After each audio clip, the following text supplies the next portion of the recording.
Hi everybody. I'm sewing a saddle horn today. This is one of the more satisfying parts of saddle making. And this particular saddle horn is going to get 2 stitch lines. I'm sewing this one just outside of where my other stitch line will be.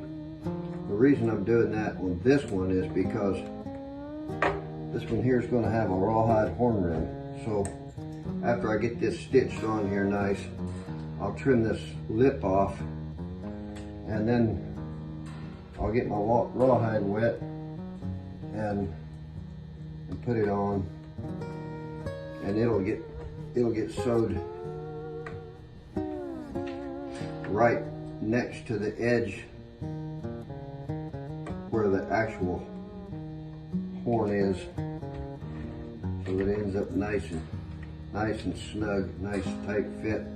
Years ago, when I was real young, I was working for an outfit in North Carolina.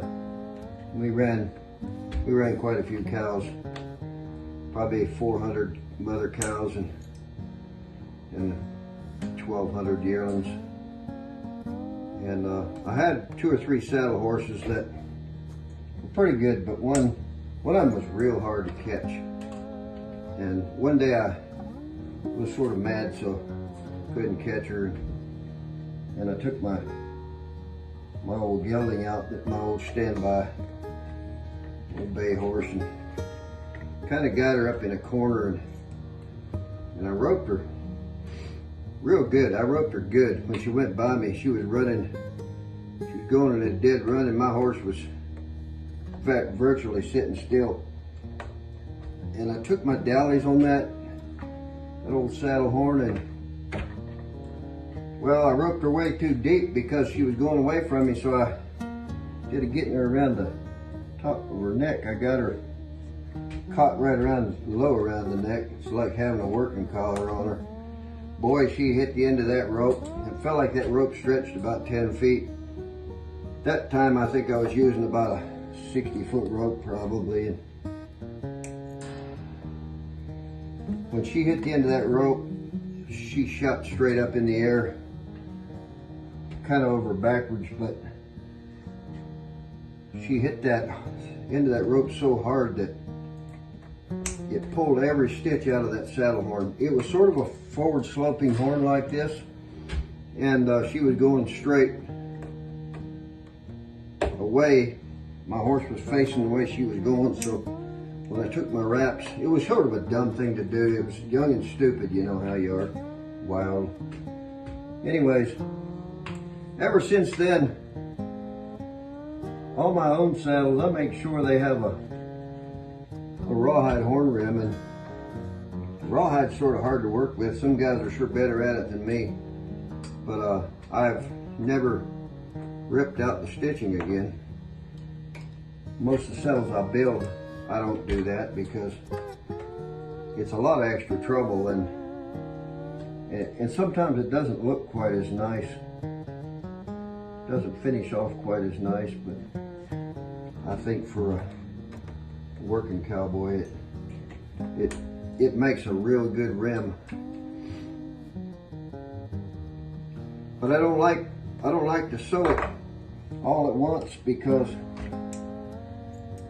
if you do, you're sewing through 5 pieces of leather, and it's easier for me to go ahead and sew this once, then put the rawhide on. Then the second time I'm still sewing through 5 pieces of leather, but everything is real nice and tight and stationary, so I don't have to fight with it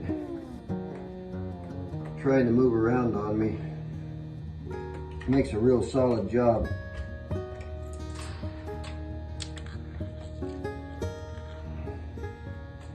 There's 2 parts of a saddle you have to sew by hand. One of them is the horn rim, and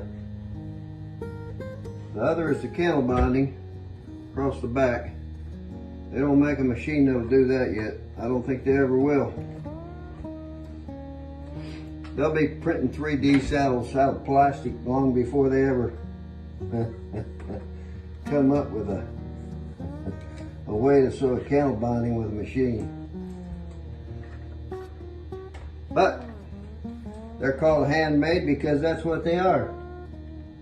So that's part of the beauty and the intrigue, I guess.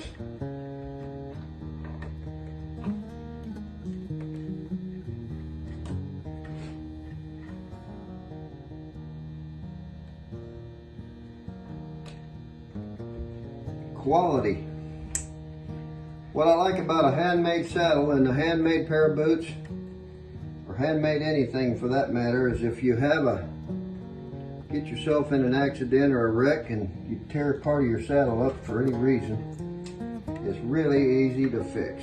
All I gotta do is make you a new piece. There's not a single thing on a handmade saddle that can't be rebuilt and replaced. They're easy to take apart, they're easy to put back together. That's the beauty of it.